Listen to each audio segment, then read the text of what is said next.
Hola, muy buenas tardes. Esto es De Todo Menos Eso en un nuevo capítulo aquí por Radio Pichincha y todas nuestras redes sociales. Álvaro Samaniego, ¿cómo le pusimos el nombre a este interesante capítulo? Es un nombre sacado de la más profunda inspiración de la cultura ecuatoriana, que se llama Mirarse en el espejo, la cultura en el Ecuador. De solo por eso deberías darme un premio o subirme el sueldo. ¿Qué dices, Tatiana? ¿En dónde estamos de este rato? ¿Por qué es tan especial este sitio? Este sitio es súper importante, tiene historia, tiene cultura, tiene trascendencia política, está llena de mitos, está llena de historias. Creo que es el mejor lugar como para conversar. Que si les parece, antes de la introducción, dejemos bien clarito que cultura y arte son cosas diferentes, ¿no? Y esta es la casa de la cultura. Y como siempre, nuestra Black Mama está aquí, llegó hace apenas unos minutos, dice que está un poquito atareada, pero eso no le va a impedir que nos digan qué redes sociales, aparte de Radio Pichincha, nos pueden ver. Cariños, bebés. Nos pueden ver en Spotify, YouTube, Apple Podcast, Amazon Music, TikTok, Instagram, Facebook y X. Cuando sea grande voy a pronunciar así. Y entonces, para todos los seres humanos que nos sintonizan desde distintas partes del planeta, de todo menos de eso somos estos. Compañera, curiosa, buscadora de votos, Tatiana Larrea.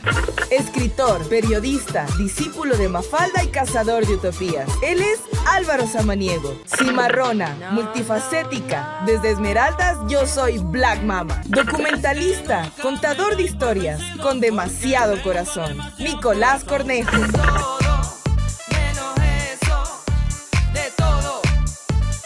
Y para este podcast contamos nada más y nada menos con una presencia muy importante entre las presencias importantes que hemos tenido en este podcast. Álvaro Samaniego, se trata de Fernando Cerón. Fernando es nada menos y nada más que el presidente de la Casa de la Cultura.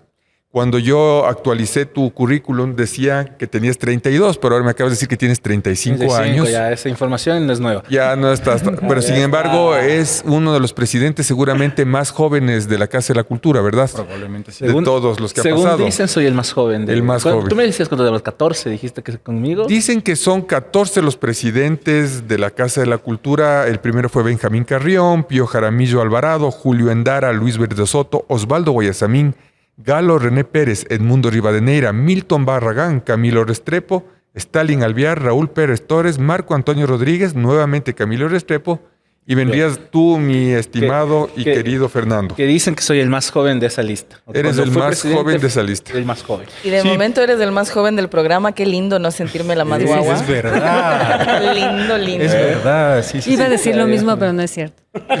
Y no sé si tenga relación con la edad, pero debemos saludar a Carolina Domínguez, que es gran seguidora del programa, pero también a Juan Diego Izquierdo, que él nos ve hora en Quito, hora en Guayaquil, depende de dónde sea su estadía. Saludos a los dos y a todos, ¿no? Y entonces Fernando Cerón tiene ya 35 años, es sociólogo de la Universidad Católica del Ecuador, pero ambateño, ¿no es cierto, Fernando? Ambateño, vivido en Ambato, crecido en Ambato. Y saliste por aquí cerquita a la capital para estudiar en la universidad. Fui a estudiar acá en la universidad, volví a Ambato, fui director de la Casa Cultural de Tungurahua y volví a Quito. Y por aquí me dicen que tienes una maestría de gestión cultural y políticas culturales de la Universidad Andina Simón Bolívar. Efectivamente hice mi maestría, ya una maestría que en ese momento coordinaba Paola de la Vega, una de las, creo yo, intelectuales y pensadoras de la gestión cultural más importante que tiene hoy el país. Así que ella me invitó a estudiar allá y dije, bueno, que ella sea mi maestra. Fernando, ¿alguna vez te imaginaste ser presidente de la Casa de la Cultura?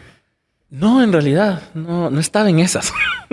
La vida, yo digo que las cosas deben como que medio fluir a veces y uno a veces fluyendo va donde la vida lo lleva, ¿no? Uh-huh. Y la historia es que, claro, yo luego de que regreso a la universidad, me voy a vivir a Ambato, regreso a Ambato por temas personales, familiares, me topo con un amigo y decimos, oye, ¿ahora qué hacemos de nuestra vida? Mi amigo había venido acá a Quito a estudiar cine y volvió a Ambato, yo vine a estudiar sociología, volví a Ambato y fue como, ¿y si hacemos algo de cultura? Y por ahí fue, ¿sabes qué? Mi mamá tiene un local abandonado, montemos ahí un centro cultural y pusimos un centro cultural.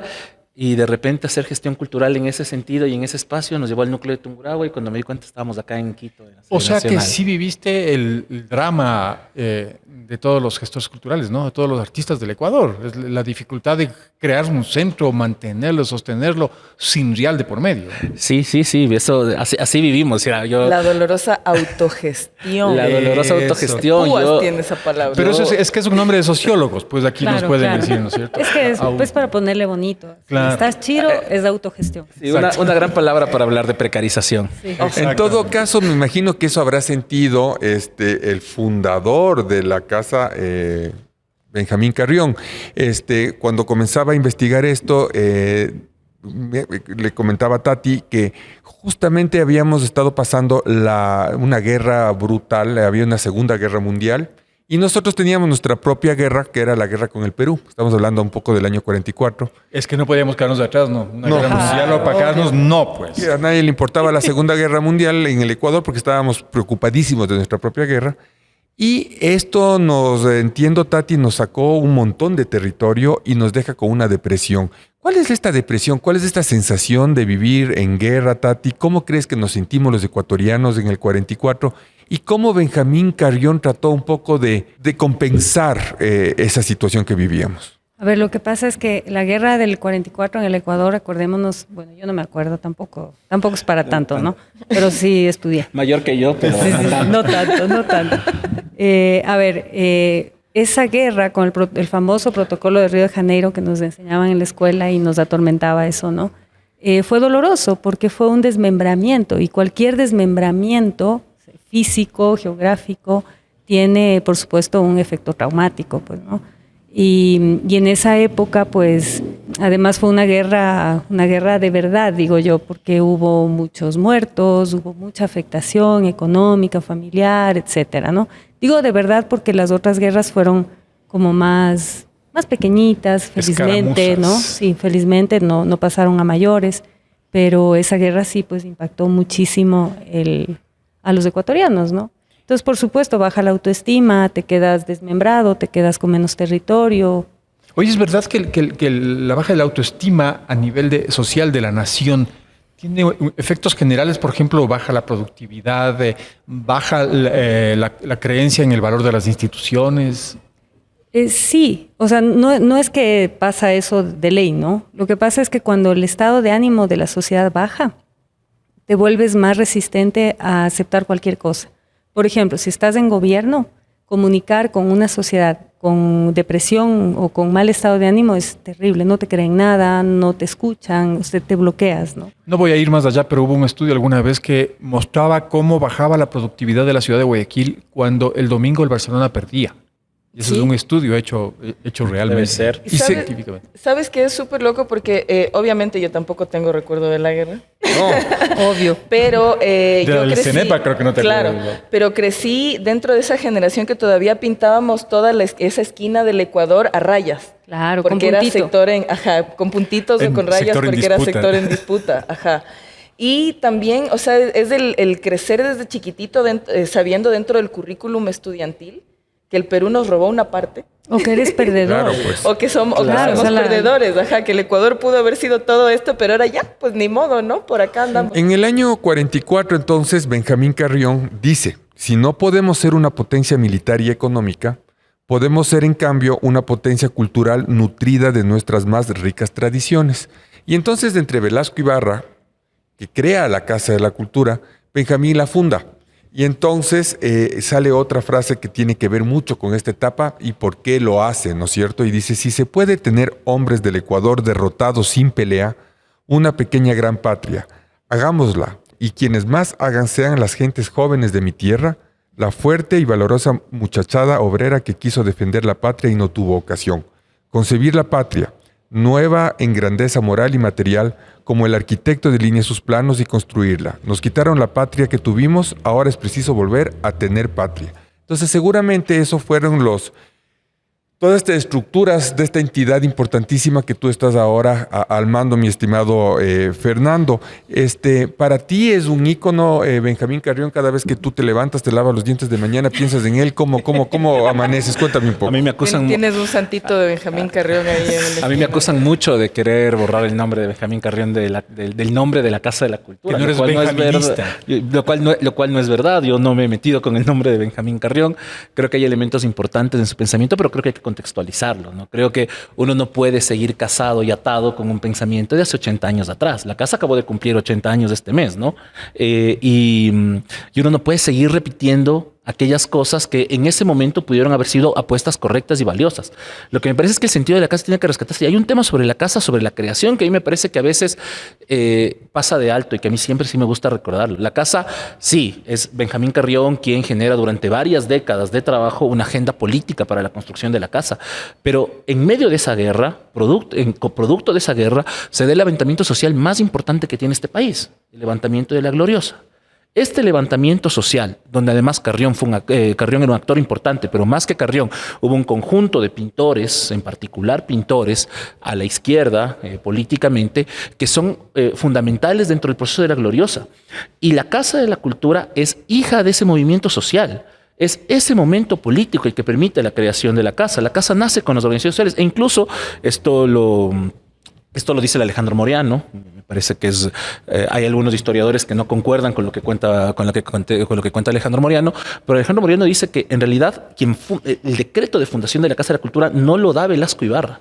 Lo que sucede es que antes de que Velasco Ibarra sea presidente y luego de la Gloriosa, tenemos un capítulo que se llama Los 63 días de las bases. Los 63 días de las bases es un momento, son 63 días que el Ecuador tuvo un gobierno popular después de la Gloriosa.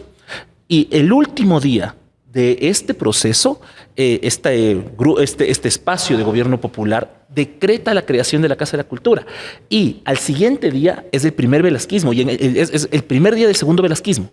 Y en ese primer día del segundo velasquismo, Velasco Ibarra firma el decreto. Así que tiene dos órdenes de creación en la Casa de la Cultura, ¿no? Esto lo señala Alejandro Moriano y me parece que es importante traerlo a colación, porque muchas veces pensamos como solamente en los grandes nombres, ¿no? Carrión. Hablas de Velasco Ibarra como el que firma el decreto de creación de la casa, pero no entendemos estos procesos sociales que están atrás. Sí, la guerra es un detonador, pero la guerra lo que detona es este gran movimiento social. Y este gran movimiento social no solo crea la Casa de la Cultura, ¿no? Esto va a crear alíes, va a crear organizaciones sociales, ahí nacerá la FEI, etcétera. Sin declararme ni benjaminista ni carrionista, pero a mí me parece que el concepto de Benjamín Carrión, en cambio, sí puede ser una base histórica, tradicional y de futuro, que es finalmente la que nos salva como país la cultura. Creo que eso extraigo de esa frase famosa de... En eso estamos absolutamente de acuerdo y creo que ese es como el sentido, lo que plantea Carrión, que es fundamental y que en ese momento además es lo que logra captar. ¿Qué es lo que sucede? Es decir, no hay moral, hay un desinterés, estamos en un momento de crisis, el país está en una depresión, hemos perdido la guerra, tenemos este movimiento político gigantesco que es la Gloriosa, el país no tiene sentidos. La pregunta de la gente es ¿a dónde vamos? ¿Qué vamos a hacer? Y en ese momento lo que acusa Carrión cuando dice volver a tener patria, Carrión lo que está planteando es crearle el Estado-nación. Lo que sucedía también en el Ecuador, viendo como más históricamente. Y una pequeña nación, ¿no? Sí. Y es una pequeña nación de grandes hombres. Exactamente. Dice, ¿no? Tatiana, ¿por qué tenemos esta necesidad los seres humanos de regresar a ver a la cultura cuando estamos pasando estos momentos tan difíciles? ¿Por qué la cultura es tan importante y juega así? Yo justo te iba a preguntar eso a ti, porque el que sabe de cultura es él. Pero sí es que es súper importante, porque al final se te desmorona todo y lo que vuelves a ver es lo que eres tú. O sea, es volver al origen, volver a las raíces, volver al yo, ¿no? Al yo interior. Es como cuando te deprimes individualmente, digo yo, ¿no? Supongo, es volver a entenderte, a reconocerte, y creo que eso es importante, ¿no? Y en ese sentido yo creo que es súper importante trasladar, como tú dices, Fernando, no solo hablar de lo que fue el pasado en su contexto, que está muy bien, sino lo que pasa hoy. Hoy el Ecuador, si bien no tiene una guerra con el Perú, felizmente, pero tiene una guerra contra el crimen organizado, tiene una sociedad sumida en la violencia, tiene jóvenes que están creciendo, niños que están creciendo en la violencia. Y la cultura aparece como una alternativa. Porque sí, no nos arrancaron territorio, pero sí otras cosas como seguridad, esperanza, confianza. Miren, aquí tenemos una de las gestoras culturales. Yo estoy cada vez más fan. El otro día me bajaba de un Uber a toda velocidad y casi me doy contra un poste y en el poste estaba la Black Mama. Entonces digo, Dios mío, le veo en todos lados. Y era un tremendo afiche y digo... Es mi famosa Black Mama que está en todas partes y me siento súper orgulloso que sea parte de este programa. Mi mami, por favor. Que oiga el programa, pues que sea una de las seguidoras. Y entonces, Black Mama, tú vienes de una provincia, seguramente la provincia más pobre del Ecuador, y tú asumes todo esto con el tema de la cultura. ¿Cómo tú has tratado de mejorar tu calidad de vida o cómo tú has tratado de mejorar la cultura? ¿Cómo tú ves el tema cultural en tu provincia? ¿Cómo ha sido para ti enfrentar el tema cultural? Bueno, primero, no vengo de la provincia más pobre del Ecuador, vengo de la provincia socialmente más azotada por la falta de atención gubernamental del Ecuador. Correcto, Black, correcto. Básicamente. Rewind. Vuelve a preguntar. Primero, Pregunta porque o sea, la cantidad de riqueza que posee Esmeraldas, que no solo es petróleo, que no solo son futbolistas, que no solo es banano, que no solo es café, que no solo son playas, es increíble, ¿no? Y ver el contraste de la falta de apoyo cultural que ha tenido Esmeraldas, siendo también una de las provincias que más ha dado poetas, que ha dado cantantes, que la marimba ha sido reconocida como patrimonio de la humanidad. O sea, ver todo lo que sucede en torno a la resistencia cultural de Esmeraldas y de repente darte cuenta que la situación de violencia en Esmeraldas hace que los jóvenes ya no puedan, ya no tengan esa opción de plegarse a los grupos de baile en las tardes, de poder ir con un instrumento a ensayar, porque puede que llegues a tu casa sin el instrumento, puede que no llegues, y saber que aún así el racismo general sigue empujando a que los esmeraldeños no tengamos opción de podernos anclar a la situación cultural, sino que se nos siga viendo como víctimas y gestores de la violencia, es sumamente complejo. Fíjate que el nombre de este programa, a la final, el de Mirarse en el espejo de la cultura, algo tiene que ver con la famosa novela de Adalberto Ortiz, ¿no? El espejo y la ventana. Y entonces, Fantástico. Fernando, para volver a la pregunta que se rebotó así, ¿por qué crees que la cultura viene a ser así como este salvavidas? Bueno, creo que hay varios motivos por los que la cultura se convierte en un salvavidas, ¿no? Capaz varios muy profundos y algunos no tanto. Profundos, no, es decir, no quiero... Capaz el psicoanálisis también tiene como muchas críticas por ahí, pero el padre del psicoanálisis, Freud, escribe un libro fundamental que se llama Malestar en la cultura. Y ahí Freud nos cuenta cómo es este proceso de separación entre lo ser natural y lo no ser natural. Y lo que te hace esa división, lo que fundamenta nuestra existencia es la cultura. La cultura es el rato que dejamos que nos separamos de la naturaleza. En Freud, bueno, varios, el mismo Bolívar Echeverría luego generará varios estudios sobre ese mismo concepto de Freud. ¿Por qué es? ¿Por qué? Es decir, eso creo que es pensarlo profundo, porque eso es lo más originario que somos. Es decir, lo más profundo que tenemos en nuestra manera de ser es eso, es la cultura, es lo que nos ha separado de ser parte de la naturaleza y lo que genera una identidad. Por eso es importante regresar a ver ahí, porque seguramente ahí están los elementos de qué nos está sucediendo. Y digamos, como en otros elementos podemos ir, ¿por qué la cultura se vuelve tan importante? ¿Por qué Carrión planteaba en ese momento la cultura como una alternativa? Creo que además cada momento tiene condiciones diferentes. ¿Por qué en ese momento el país necesitaba construir el Estado-Nación? Porque para poder pensarnos en unidad. ¿Cómo construyes el Estado-Nación? El Estado-Nación se construye dando sentidos comunes, haciéndonos que todos nos entendamos con lo mismo, pensemos que somos parte de lo mismo.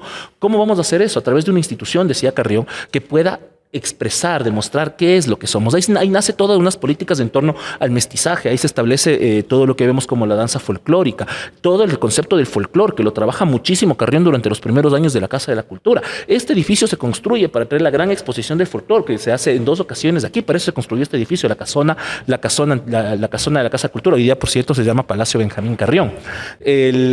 Entonces, ese era un momento particular que necesitaba esta apuesta. Hoy día, ¿por qué necesitamos apostar a la cultura? En una crisis como la que tenemos hoy, porque necesitamos reconstruir tejidos sociales. Tenemos porque una crisis de identidad. Porque se han debilitado, no tenemos confianza entre nosotros, porque además la cultura se convierte en un mecanismo de generar capacidad de criticidad frente al mundo, pero ante todo la cultura tiene la capacidad de construir comunidad. Yo tengo y en este momento hay que construir comunidad. Una duda. A la cultura se acude cuando ya la cosa está en las últimas. ¿Y por qué a través de la cultura se logra construir las estructuras para que eso no suceda? Totalmente. Porque, es decir, creo que el Estado Por está... mal llevados. Mal llevados. Porque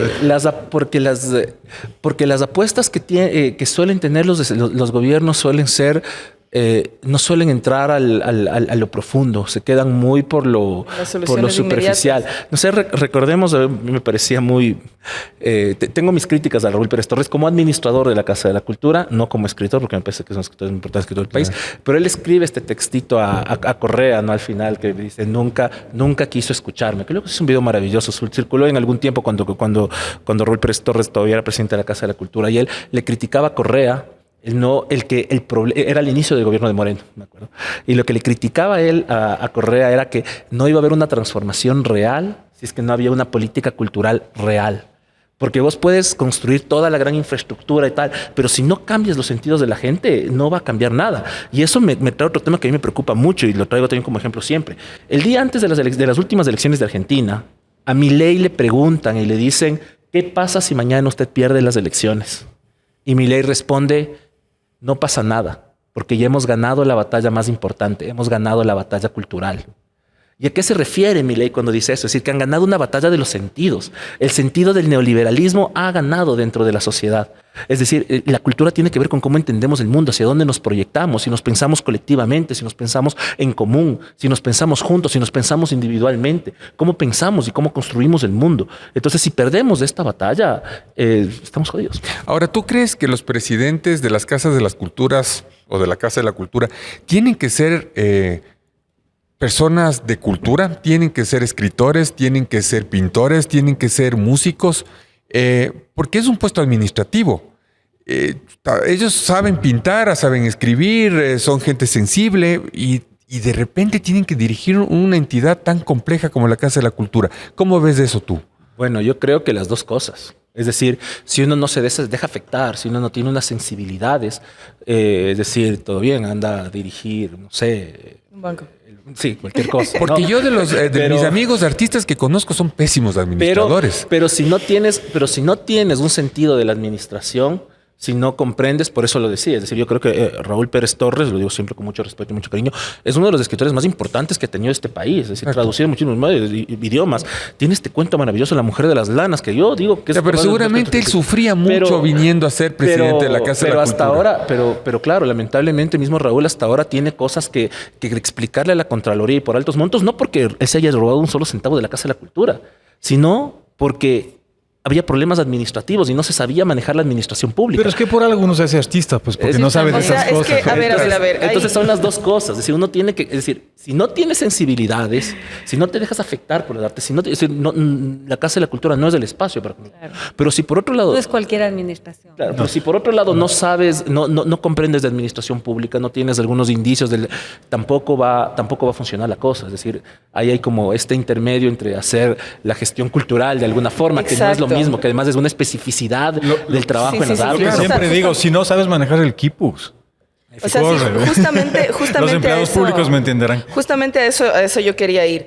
Una de las razones por las cuales, en mi ámbito musical, una de las razones por las cuales los músicos ecuatorianos nos cuesta tanto salir afuera, es porque dentro del país o en el ámbito en el que nos manejamos, no hay la suficiente posibilidad de información.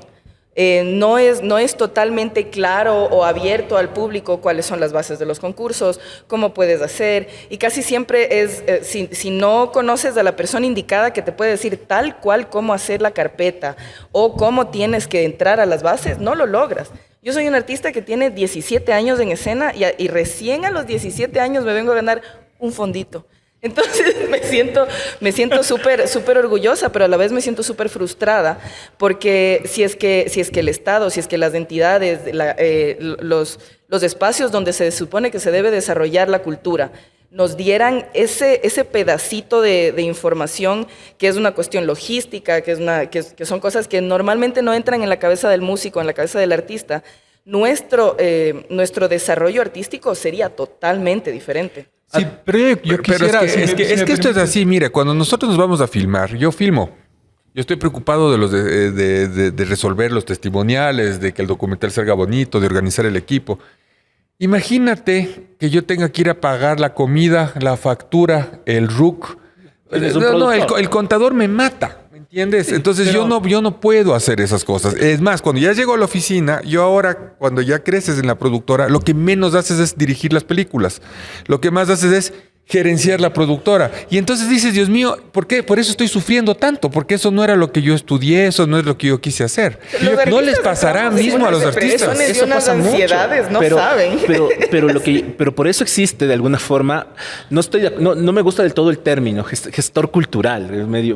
Tengo problemas con ello, pero digamos lo que finalmente hace el gestor cultural, el trabajo que genera es eso, finalmente, es esta mediación entre... El gestor cultural no es finalmente el artista, es decir, el gestor cultural muchos de nosotros nos volvemos gestores a la necesidad de que no hay quien. El gestor cultural se convierte en un canalizador de los procesos, como medio el productor en el cine, ¿no? Es decir, finalmente es el que tiene que resolver, primero, dónde consigues la plata, cómo administras la plata, dónde resuelves los envíos de los recursos, dónde ubicas, con quién te llevas, con quién resuelves las cosas. Es decir, hacer ese ejercicio de producción es diferente a hacer el ejercicio creativo. Y si las dos cosas no están de mano, no va a pasar nada. Yo quiero hacer un paréntesis. Ahí voy a hacer un poco así de Haz tú el abogado del primer diablo. paréntesis, yo hago el segundo paréntesis. Porque yo tengo más paréntesis. Porque, a ver, yo entiendo Comilla. y respeto, porque no soy artista, entonces además soy consumidora de arte y de cultura y me parece fantástico, entonces respeto mucho. Pero no por esa sensibilidad especial que tiene esta área de la sociedad, de la gente, estás exento de hacer ciertas cosas tediosas y horribles que todos tenemos que hacer. Entonces, si yo quiero aplicar a un fondo, a un premio, a un concurso, pues tengo que bancarme la parte administrativa. Y alguien, eso sí coincido con Black, que debe estar dentro de la formación. De que te enseñen a hacerlo, porque no puedes evadirlo. Pero fíjate, a mí toca. como escritor me pasa esto. Vives en dos mundos. Estoy seguro que los pintores y los músicos también. El mundo de la creación, que es un mundo más ficticio, que está en otro ambiente, que es mucho más abstracto. Y el mundo real, en el cual no queremos vivir, pero que nos toca vivir. Toca. Porque es Hay los caro. que más y hay los que menos. Por ejemplo, Black se convierte en gestora cultural. Yo de alguna manera también me he convertido en gestor cultural. Pero el paréntesis que yo quería abrir y que probablemente se convierte en una brecha es que está bien, la cultura es la manera como un país se expresa. Y el arte es un canalizador, una herramienta de la cultura. Entonces, sobre la Casa de la Cultura recae todo el enorme peso de administrar la cultura del Ecuador. Porque por ahora el Ministerio de Cultura es un ente que debería generar política pública y lo hace eventualmente por accidente, ¿no? No por buena propuesta. Ni por accidente. Ni por accidente, ¿no? Entonces, un poco el corazón de la cultura ecuatoriana está aquí, y de ahí la importancia, y de ahí por qué a mí me estremece estar aquí cobijado por ese mural de atrás de Guayasamín. Y por favor, córtenme, porque si no ya me vuelvo poeta. Y entonces la mejor manera para cortarle al Álvaro y a todo el mundo en este podcast es para que, Black, ¿a quién has traído ahora para que nos ponga un poco de música y de arte y de cultura en la Casa de la Cultura? Claro que sí, en este momento yo les voy a presentar a alguien sumamente especial. Bueno, con ustedes, directamente desde la bellísima ciudad de Ibarra, una negra potente, hermosa, que viene con una mezcla no solo de lo que ya se trae de la raíz, sino con todo lo nuevo y moderno que podemos traer. Con ustedes, Dayané. En la mañana comienza todo a marchar, que hierva el agua, que todo hay que limpiar. La homenajeada de blanco se vestirá, los invitados que pronto van a llegar. Espera un poco, la misa va a comenzar. Nuestra familia en la iglesia no caberá. Tu padre llora, nadie lo vio así jamás. Mas tú no llores, feliz te recordará.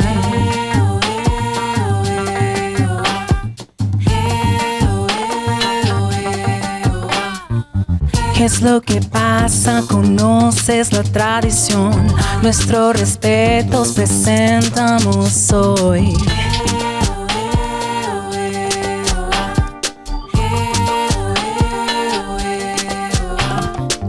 Aprieta el paso que pronto hay que llegar.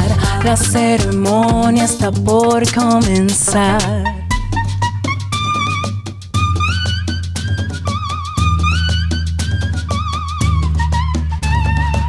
Así, correr, puntuales hay que ser, porque así consuelo llevaré. Espectacular. Es bastante pecaminoso oír esta música sentado, ¿ah? Sí, terrible. Black Mama, ¿dónde podemos escucharte? ¿Cómo hacemos para poder tener acceso a tu música? Bueno, en realidad este es el primer tema que estoy sacando de mi EP. O sea, yo soy del Valle del Chota, entonces por eso yo quería, como en el ambiente mixto que siempre crecí, quería hacer como una mezcla de bomba y algo más como afrobeats y cosas así. Este es mi primer tema, como les dije, también con el apoyo de Lipsy. Y ahorita ya lo pueden encontrar en cualquier plataforma. Me pueden encontrar en Instagram como Dayané Music y en Spotify, SoundCloud, Apple Music, en donde quieran. O sea, igual que nosotros, Black, por lo que vemos, estamos ahí. La misma, estamos- pero pucha, la pronunciación no está tanto. Sí, Black Mama sabe bien de las Claro. plataformas, sí. Oye, pero la base fundamental de tu arte, de tu música, es la felicidad. Sí, en realidad esta canción, si la escuchan bien, es sobre un funeral. Sí. Entonces, sí, es que es como una historia un poquito esa más, pero yendo como un poquito y hacer un resumen.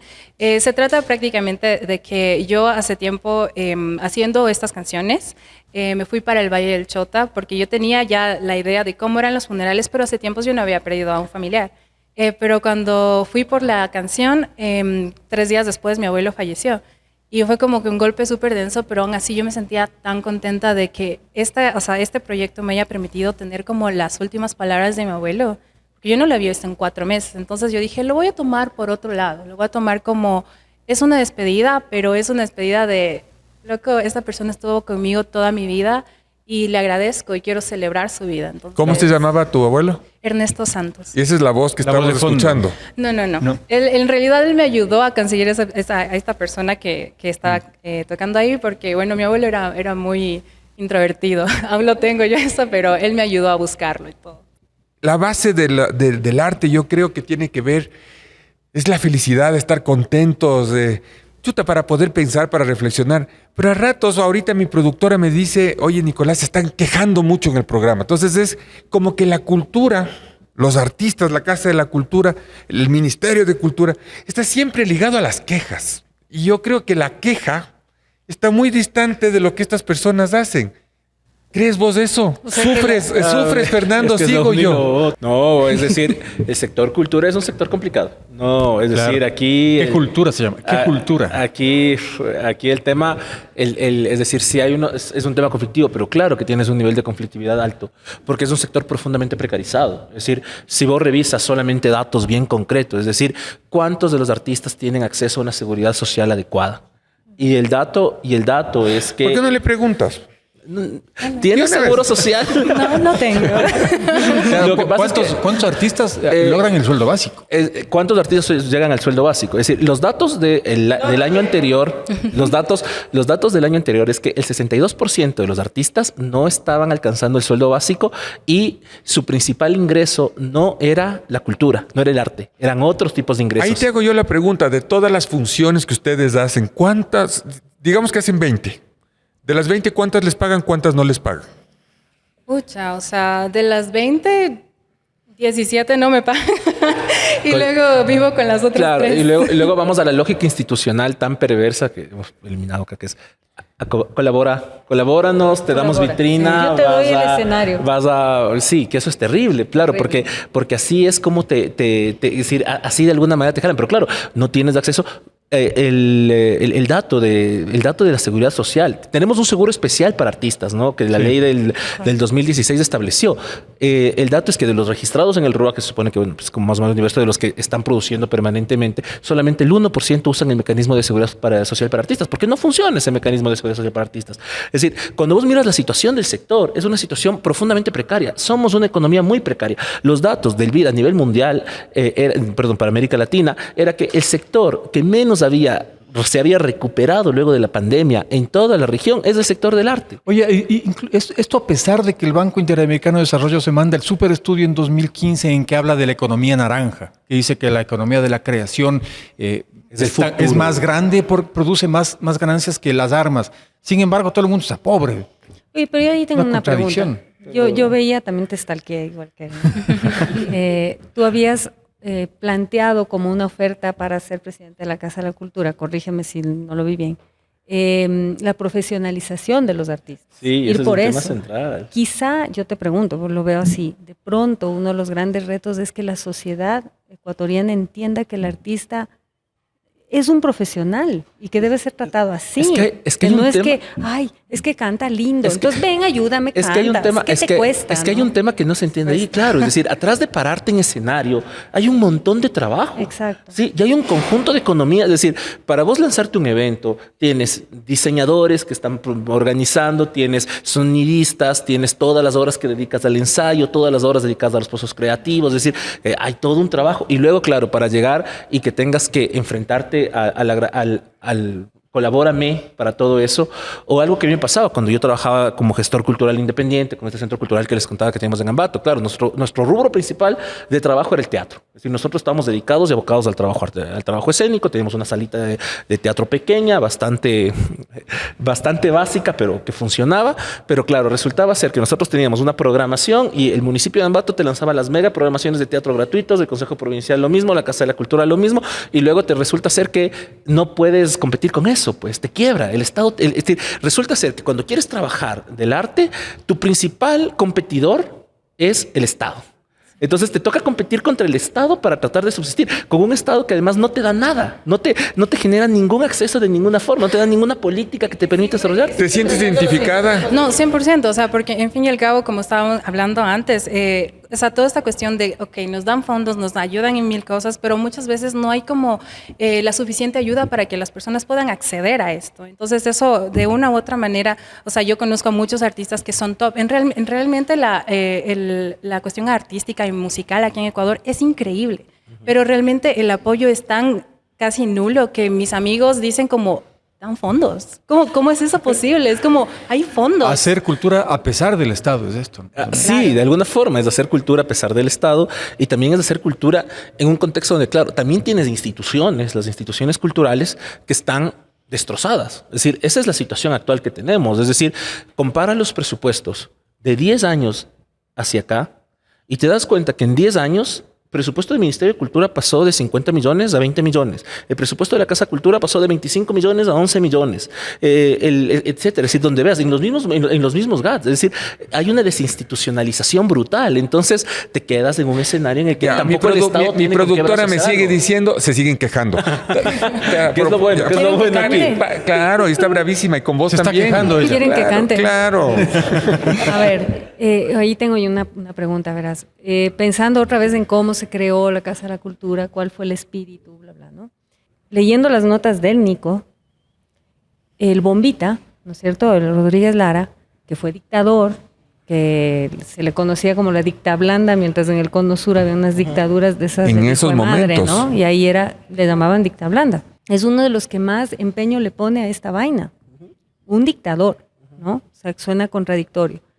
¿Cómo logramos hoy, en la realidad que tenemos, construir ese nuevo sueño de que la cultura sea la que nos salve, ese salvavidas que tú decías, en una sociedad que sigue siendo absolutamente clasista, absolutamente racista, que ni siquiera se conoce el uno al otro, ¿no? O sea, nosotros podemos decir, sí, sí, o sea, de la Amazonía, de la cultura shuar y de las otras, no sabemos nada, no nos interesa, no le paramos bola.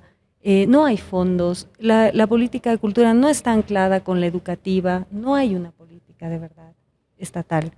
O sea, el reto es enorme. Sí, el reto es enorme, pero también tiene que ver mucho con enfoque. Es decir, no que es imposible, es difícil. Es difícil y mucho más lento cuando no hay recursos. Es decir, a ver, vamos con dos cosas. ¿Tú crees que la Casa de la Cultura tiene que renunciar a la política?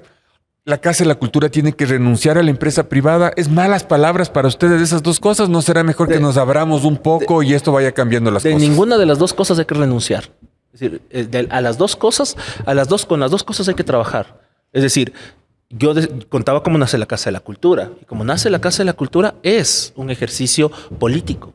Y la Casa de la Cultura es una institución históricamente atravesada por la política. Aquí no, es decir, esta Casa de la Cultura tuvo injerencias de dictaduras, en esta Casa de la Cultura hubo presencia de la izquierda democrática. El primer trabajo en el Estado que tuvo Rodrigo Borja fue aquí en la Casa de la Cultura como secretario general de la Casa de la Cultura. ¿A vos te acusaron de que estuviste guardando armamento en la huelga? Allanaron. Y no compartiste. Pero la Casa de la Cultura... Compartieron, qué feo. Pero la Casa de la Cultura es una institución profundamente política, porque la cultura finalmente es política. Es decir, aquí tampoco vamos a decir que hay cosas así que... Y lo otro, es decir, ¿cómo vamos a apostarle en ese sentido a pensar una construcción política si no tenemos una alianza con el sector privado? Es decir, ninguna de las dos cosas tienen por qué estar separadas. Es decir, ni le tenemos que tener miedo a la palabra empresa privada, ni tenemos que tener miedo a la palabra política. Pero si yo soy... Como artista, lamentablemente, quienes mejor pagan y mejor tratan a los artistas es el sector privado. Sí, pero largo. Y lamentablemente el Estado es el que más nos pone a llorar a los artistas. Pero querida Black, si yo soy gerente de una empresa de lácteos multinacional con base en Quito y tú me dices tengo que auspiciarte, y yo lo único que veo es quejas, odios entre ustedes, que hablan mal de ti unos súper escritores. La Casa de la Cultura es un infierno. Imagínate, las fuerzas oscuras de la Casa de la Cultura. Yo no te Somos pongo un nosotros. real, no te pongo un real. ¿No será que hay que comenzar un poco también, chicas, No, yo creo ustedes que hay- a un poco generar una armonía? Mira, no, el tema Dile ¿sabes que de no. qué se trata? De generar confianzas institucionales. A nosotros ya nos ha pasado esto. Si nosotros hemos tenido algunas inversiones privadas importantes en estos 3 años que yo estoy al frente de la Casa de la Cultura. Y estas inversiones privadas importantes, ¿por qué vinieron a hablar con nosotros? Han venido a hablar con nosotros y le han apostado a trabajar con nosotros porque si bien vos ves lo discursivo, lo que sea, en lo concreto, cuando vos ves los procesos administrativos, cuando vos ves cómo te proponemos las cosas, en lo concreto dicen, sí, esto es serio. Es decir, aquí hay claridad administrativa, aquí están resolviendo, es decir, aquí tengo garantías de cómo se va a usar la plata, dónde se va a usar la plata, qué hace. Y eso te genera confianza. Es decir, la forma de generar confianzas es demostrando que hay una capacidad técnica importante con la que puedas solventar las cosas. Pero Si es no, que y para mí hay un problema de descompensación cerebral en la mayoría de los gobernantes que piensan que la cultura es de entretenimiento. Entonces, lo que sucede ahora es que tienes el entretenimiento gratis. De TikTok para abajo, todo es entretenimiento gratis. Y dice, ya con eso he cubierto mi cuota de cultura. Sin embargo, la cultura es completamente diferente y estamos profundamente asociada con identidad, con el poder ser ecuatorianos. Tati, ¿tú crees que el Ministerio de Cultura de alguna manera le vino a competir a la Casa de la Cultura? Hubo, en vez de que sean unas alianzas entre las dos instituciones, esto complicó las cosas. ¿Cómo? Entonces te pregunto a ti, porque tú estuviste un poco en los procesos de creación del ministerio, etcétera, etcétera. Yo en no ese tengo momento. nada que ver. Eso es fake news. No le crean nada. Yo sí trabajé en el Ministerio de Cultura y te Él puedo sí ve. responder. Él puede que responder. Yo no que el tengo nada. ¿Pero qué ministerio, crees? lo que el ministerio quiere es regir el trabajo de la Casa de la Cultura. Porque eso es cómo el le- rector y- de la y eso política, de la política pública. ¿Y usted cómo le ven a eso? A ver, en lo personal, mi criterio personal sobre el tema del ministerio es que yo creo que el ministerio ha hecho poco y creo que hay que ser muy críticos del trabajo del ministerio y que capaz también hay un mal entendimiento porque lo que la ley le da al ministerio para hacer es más de una secretaría que de un ministerio. Es decir, si uno revisa las competencias que tiene el Ministerio de Cultura, porque quien asigna los fondos concursables, por ejemplo, que es como donde está el mayor ingreso para el trabajo artístico, Es el IPSI. no es del Ministerio, es del Instituto de Fomento de las Artes y la Creatividad, que es un organismo autónomo, semiautónomo del Ministerio de Cultura. Entonces, el ministerio lo que tiene que hacer es construcción de política pública. Entonces, hay que centrar y hay que pensar un ministerio que en realidad actúe como una secretaría, capaz hasta le cambiamos de nombre, decimos que es una secretaría y hace lo que tiene que hacer. Y que es hablando de establecer eso, también y el generar tema de los política cambios de nombres. pública. Le cambiaron mismo el nombre a la Casa de la Cultura. Estamos, esperemos. Hay un proceso de reforma a la Ley Orgánica de Cultura, está bastante avanzado, esa ha sido una Yo lucha propongo que hemos se arrancado desde llame el inicio. Palacio de la Cultura Nicolás Cornejo. Qué bien suena. Claro, hermoso. Pero antes de Hablen comenzar a terminar el podcast, estamos en 48 minutos y Yo pico. quiero decir una cosa muy positiva. Lo que tú quieres, pero Necesito lo positivo. decir una cosa muy positiva. Pero por favor, positiva. Positiva y propositiva. Yo quiero aplaudir un montón la gestión que se ha dado últimamente de poder, de permitirnos a las disidencias de inmiscuirnos en toda la cuestión cultural y en los fondos y en todo lo que se está dando. Por primera vez hace un tiempo vimos el cabaret, el Monstra Cabaret que se dio, que es una cosa que yo jamás hubiese imaginado. Disculpa para que los se iba- radioescuchas en Noruega, ¿qué es eso? el Monstra Cabaret fue una expresión artística que vino de la mano de nuestras queridas compañeras del Pachacuir, que fueron la Coca y la Mota. Fue un cabaret donde se presentó el esplendor de las disidencias y en su naturalidad y en lo más artístico y también crudo que se podía presentar. Creo que tú sí viste el show. Fue un show totalmente sin palabras y es algo que tú sabes que no se habría dado hace 10 años, hace 20 años, totalmente imposible. Entonces, el que las disidencias ahora podamos estar presentes también dentro de los procesos culturales es sumamente Es que Black tiene 35 años, sería el colmo que no. 37, Ahora, puta, por bebé. Dios.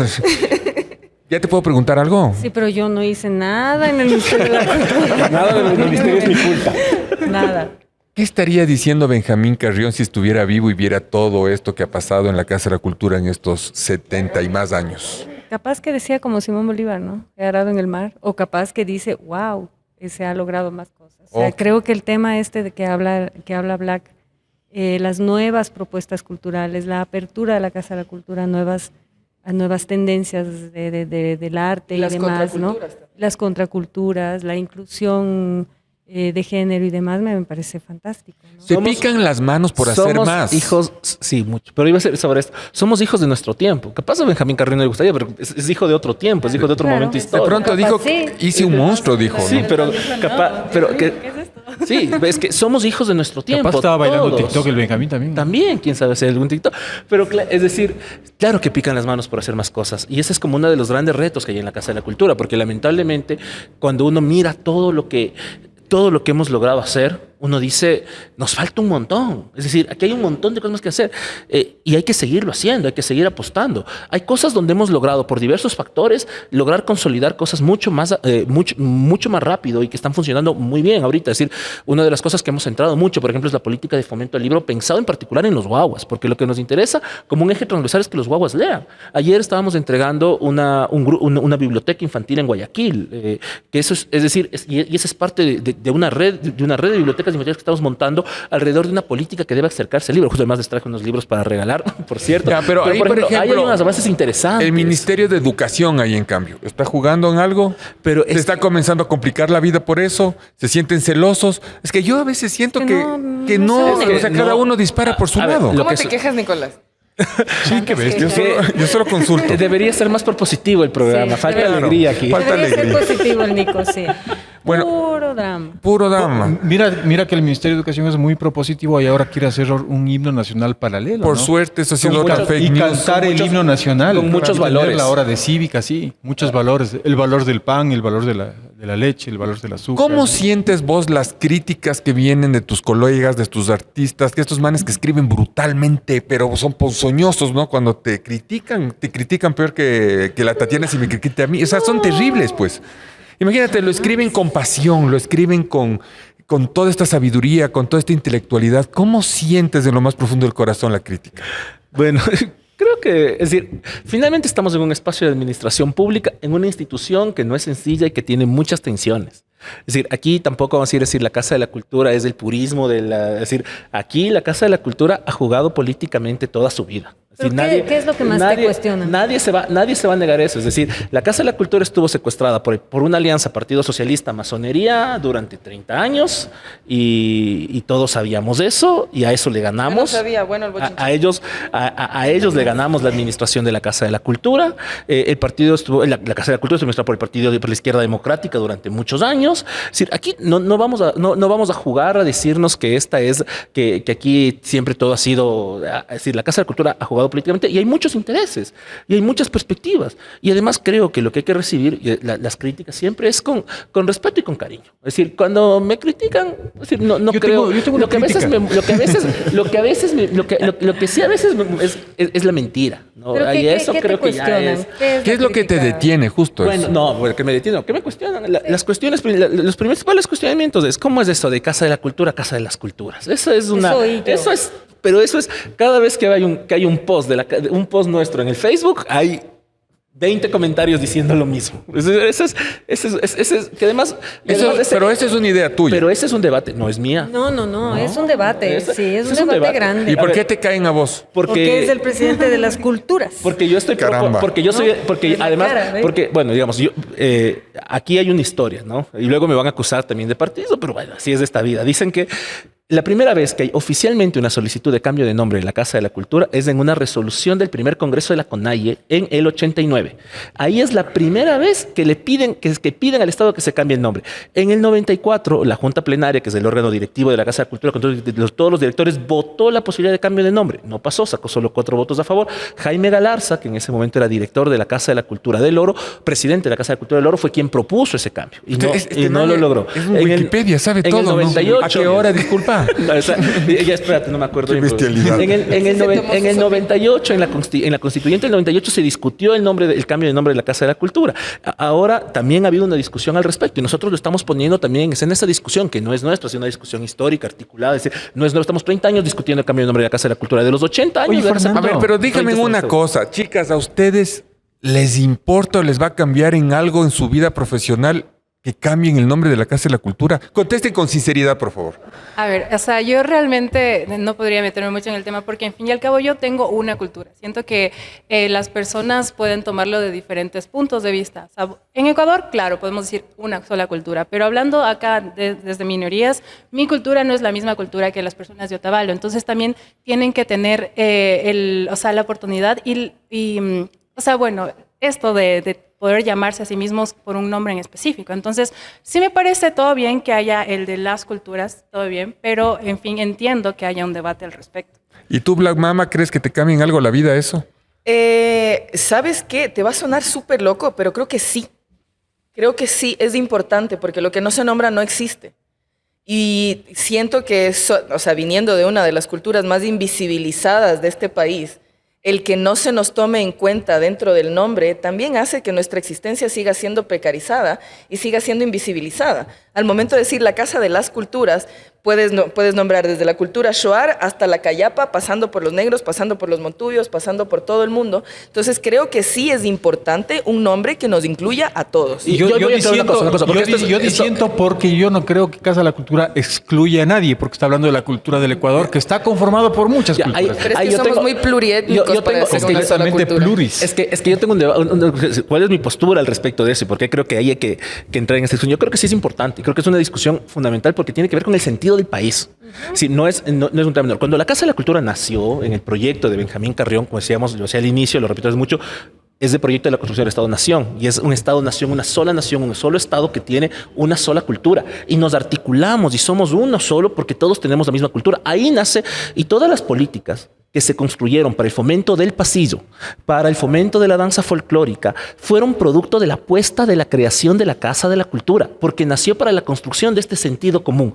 De este sentido, me refiero a sentido común no en que todos entendemos lo mismo, sino que es un sentido único de pertenencia a este Estado-nación. Ya han pasado 80 años, hay una discusión sobre eso, hemos comprendido que este es un país plural, diverso, con muchas naciones. En la Constitución dice que somos plurinacionales. Capaz hay unos debates con antropología, pero a cada nación le corresponde una forma específica de cultura. Y aquí, es decir, si es que queremos disputarnos de estos sentidos y entender la diversidad que tenemos como país, si una de las riquezas gigantescas que tiene este país, y por eso la apuesta de Carrión tiene valor, que podemos ser una potencia cultural, es porque somos profundamente diversos. Y sobre esa profunda diversidad podemos apostarle a la construcción de algo. Entonces, creo que reconocer esa diversidad es un primer ejercicio absolutamente necesario para encontrarnos, para reconocernos y para caminar. Ahora sí puedo quejarme. Espérate un ratito. Cuando te presentas, ¿vos cómo te presentas? ¿Soy el presidente de la Casa de las Culturas o dices todavía de la cultura? A ver, aquí hay que ser... En todo documento oficial, formal, administrativo, la Casa de la Cultura se llama Casa de la Cultura Ecuatoriana Benjamín Carrión. Eso dice la ley y nosotros no podemos en los documentos, contratos, cualquier cosa que hagamos, llamarnos de otra forma. En el nombre comunicacional de esta administración es la Casa de las Culturas. En un minuto, ¿es posible que se logre finalmente fortalecer el trabajo regional, territorial? Porque hay excesiva concentración en Quito y Guayaquil y probablemente Cuenca, ¿no? ¿Qué dice eso la Black? Porque entendía que tu abuelo había sido presidente, ¿no? De la Casa de la Cultura Núcleo. Yo vengo de una familia muy hermosa y respetable, claro que sí. No, mentira, no. El abolengo negrero. Sí, mi abuelo, Milón Ortiz Rentería, fue presidente de la Casa de la Cultura en Esmeraldas. Y el haber tenido presente a un personaje tan histórico específicamente para la gente y el desarrollo en Esmeraldas, el saber que todo el mundo hasta ahora sabe quién era mi abuelo, y también entender cómo todavía siguió existiendo esta desconexión entre lo que sucede con Esmeraldas y sucede en la capital.